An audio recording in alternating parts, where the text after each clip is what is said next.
저는 직장을 다니고 있는 30대 초반의 평범한 남자입니다. 올여름 내내 남들 다 가는 휴가도 못 가고 일만 하고 있었습니다. 제가 다니는 회사의 성수기가 여름이기 때문에 여름엔 휴가를 쓸 수가 없어요. 여름 내내 일하고 저번 주부터 휴가를 가라고 해서 휴가철 다 지났는데 갈 곳도 없더라고요. 친구들도 이미 자기들끼리 휴가 다녀왔고 혼자라도 갈까 했는데 요즘 같은 상황에 집에 붙어 있는 게 낫겠다 싶어서 그냥 포기하고 집에 들어앉아 있었습니다. 휴가는 받았는데 만날 여자친구도 없고 제 친구들은 다들 일하는 날이라 출근해서 일하고 있으니까 저는 할 일도 없고 만날 사람도 없어서 집에서 뒹굴거리다가 그냥 배달 음식 시켜 먹고 혼자 술이나 마시면서 지내고 있었죠. 그날도 늦게까지 술 마시면서 TV 보고 영화나 보면서 있다가 잠이 들었습니다. 그런데 한참 자고 있었는데 전화가 엄청 울려서 받았더니 젊은 여자 목소리가 들렸어요. 아, 죄송해요. 202호 사는 여자인데 202호 사시는 하얀 소나타 차주 되시죠? 라고 묻더라고요. 그때 시간을 보니 새벽 4시였습니다. 무슨 일이냐고 물으니 주차장에서 후진하다가 조금 긁었는데 내려와서 한번 보라고 하더라고요. 영화 보면서 맥주를 하도 마셔서 솔직히 귀찮기도 하고 내려가기도 싫더라고요. 그 여자의 말에 따르면 그렇게 티도 많이 안 나고 살짝 긁었다고 하길래 그냥 내가 내일 아침에 일어나서 확인하고 문제 있으면 전화 주기로 하고 다시 잠들었어요. 별일 아닐 거란 생각에 그대로 자다가 천천히 10시쯤 늦게 일어나서 주차장으로 걸어 내려왔습니다. 그런데 내려와서 제 차를 살펴보고는 깜짝 놀라서 기절하는 줄 알았습니다. 살짝 긁히는 개뿔 제 차 뒷범퍼를 완전 아작을 내놨더라고요. 그냥 칠만 조금 까졌으려나 생각하고 있었는데 이건 완전 범퍼 교체를 해야 할 수준이었어요. 아직 할부도 엄청 많이 남았는데 진짜 피가 거꾸로 솟고 열이 확 받더라고요. 아까 201호라고 했던 말이 생각나서 다시 2층으로 올라가 201호 문을 엄청 두드렸습니다. 뭐 하는 여자인지 전화를 아무리 해도 받지도 않아서 어쩔 수 없이 문자를 남겼어요. 202호 사는 사람인데 차 확인했으니 연락해 달라고요. 성질은 뻗치는데 속도 쓰리고 배는 고파서 일단 해장도 할 겸 나가서 밥을 먹고 들어왔습니다. 밥 다 먹고 집으로 들어오고 있는데도 연락이 오지 않더라고요.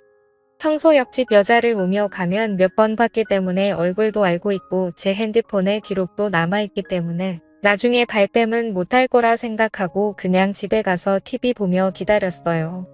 어차피 그 상황에서 제가 할 수 있는 일이 딱히 없더라고요. 상식이 있는 사람이라면 금방 연락 오겠지 하고 핸드폰만 바라보고 있었는데 아무리 기다려도 밤늦도록 전화가 오질 않았어요. 온갖 욕이란 욕은 다 하다가 시간이 너무 늦어서 잠들어 버렸습니다. 그리고 또다시 새벽에 제 핸드폰에 전화가 울리더라고요. 시계를 보니 이번에는 새벽 3시였습니다. 전화를 받아보니 사고를 낸 옆집 여자였어요. 지금 집 앞에서 기다리고 있으니 나와 보라고 하길래 옷만 대충 걸치고 뛰어나갔습니다. 옆집 여자는 얼굴이 빨개져서 자기가 잘못한 건 알고 있는지 얌전히 손 모으고 서 있었어요. 그녀에게 아작나버린 제 차 뒷범퍼를 보여주면서 이게 뭐냐고 난리를 피웠어요. 아니 이게 그냥 살짝 박은 겁니까? 완전 다 박살이 났잖아요. 제가 말하면서 점점 더 화가 나는 스타일이라 막 따지다 보니까 언성이 점점 높아졌습니다. 그런데 이 여자도 성질이 보통은 아닌 게 처음엔 죄송하다고 하더니 제가 화를 내기 시작하자 기분이 나쁜 듯 고쳐주면 되죠. 별로 좋은 차도 아니면서 엄청 뭐라고 하시네. 라고 하는 겁니다. 남자 자존심이 있지. 저를 욕하는 건 참아도 제 차에 대해서 욕하는 건 못 참지 않습니까? 그 말에 저도 꼭지가 돌아서 서로 고함지듯 소리를 지르고 싸웠어요. 그 새벽 시간에 두 남녀가 동네 떠나갈 듯 소리를 지르고 싸웠더니 불 끄고 자고 있던 이웃 주민들이 불을 켜고 창문을 열고 조용히 좀 하라고 하더라고요. 저는 상당히 흥분한 상태라서 신경 끄고 잠들라고 소리를 질렀는데 옆집 여자가 먼저 이성을 찾고는 일단 집으로 들어가서 이야기하자고 저를 끌고 빌라 입구로 들어갔습니다. 저는 집으로 들여보내기 싫고 아직 화가 안 풀려서 씩씩대고 있었는데 그녀가 일단 그럼 자기 집에 가서 이야기 좀 하자면서 현관문 열고 저를 끌고 들어갔어요. 저를 끌고 들어간 그녀는 진정하고 천천히 이야기하자면서 어디 좀 앉으라고 하는데 집안 꼬라지가 정말 말이 아니었습니다.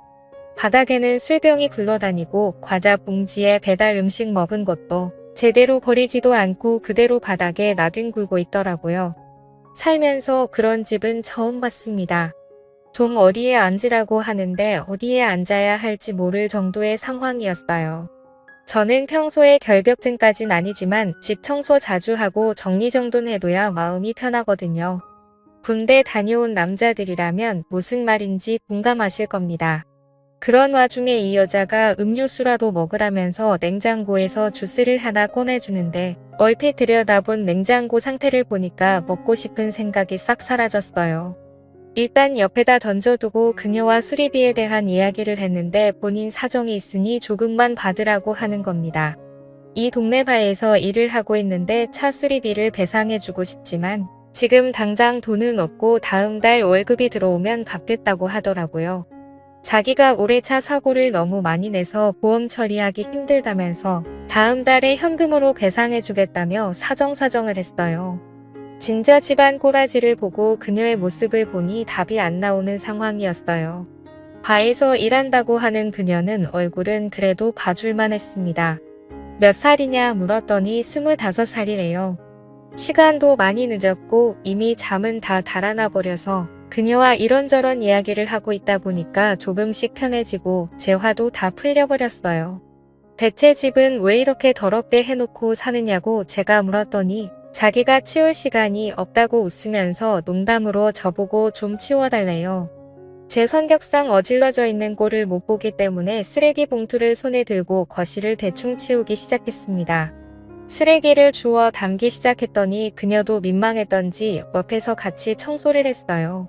바닥에 굴러다니는 커다란 쓰레기 몇 개를 주웠더니 금방 거실이 깨끗해 보였습니다. 그녀도 깨끗해진 집에 만족하면서 고생했다 하고는 냉장고에서 맥주를 하나 꺼내주더라고요. 집에 물은 없고 맥주밖에 없다면서 부끄럽다는 듯이 웃는데 제가 미쳤지 그 모습이 귀엽게 보였습니다. 둘이서 새벽 늦은 시간까지 이야기를 하면서 냉장고에 있는 맥주를 다 마셨어요. 피곤하기도 해서 나는 집에 들어가서 자야겠다고 일어나려는데 그녀가 술이 모자라다면서 밖에 나가서 사올 테니 더 마시잡니다. 모처럼 이야기도 통하는 친구를 만나서 너무 기분 좋다면서 저랑 술 친구 하자더군요. 그래서 우리는 편의점에 가서 소주랑 맥주를 더 사다가 한참 더 마셨어요. 그래도 제가 술을 못 마시는 편이 아닌데 그녀와 같은 템포로 술을 마시다 보니 살짝 취기가 올라왔습니다. 역시 바에서 일하는 여자라 그런지 주량이 엄청난 것 같았어요. 저는 술도 더 마시기 힘들었고 편하게 이야기나 더 하고 있었는데 갑자기 여자가 먼저 제 쪽으로 슬금슬금 다가오는 게 느껴졌어요. 이 여자가 나한테 왜 이러나 생각하는 그 순간 여자가 갑자기 제게 다가오면서 차 수리 비용이 너무 부담된다면서 한 번만 봐달라고 하는 겁니다. 오빠 나 진짜 한 번만 봐주라. 오빠 시키는 건 뭐든지 다 할게. 그녀는 제가 보험 갖고 있을 거 아니냐면서 그 보험으로 수리하고 한 번만 봐달래요. 그때 이 여자가 왜 나를 집까지 데려와서 술을 먹인 건지 눈치챌 수 있었어요. 정색하면서 무슨 말이냐고 절대 안 된다고 했더니 눈웃음 살살 치면서 온갖 애교를 부리는데 그 웃음에 마음이 사르르 녹아버렸어요. 그녀의 애교 때문에 입가에 미소가 살짝 번졌더니 그 모습을 보고는 웃었어. 돈 안 받기로 한 거다. 라는 말과 함께 제게 애교를 부렸습니다. 어떻게 해야 할까 고민했지만 여기서 물러서면 남자도 아니었어요. 결국 술 기운을 빌려서 처음 만난 묘한 여자와 사고를 쳐버리고 말았습니다. 아침에 눈을 떴을 때 간밤에 무슨 일이 일어난 건지 기억이 가물가물했어요. 제가 먼저 일어나고 얼마 지나지 않아서 그녀도 눈을 떴습니다. 오빠 소원 내가 들어줬으니까 돈 안 받을 거지? 진짜 끈질긴 여자였습니다. 그래도 약속은 지켜야 하니까 수리비는 안 받기로 하고 보험 처리했습니다. 앞으로 살다 보면 좋은 일이 많이 생길 것 같은 기분도 들었어요. 그 일을 계기로 그녀와 친해져서 지금은 서로의 집을 자주 왔다 갔다 하게 되었고, 그녀와 저는 서로를 더 알게 되면서 나중에 서로 애인이 생기더라도 이런 관계를 유지하기로 했습니다. 다들 이런 신기한 경험들 꼭 하셨으면 좋겠네요. 감사합니다.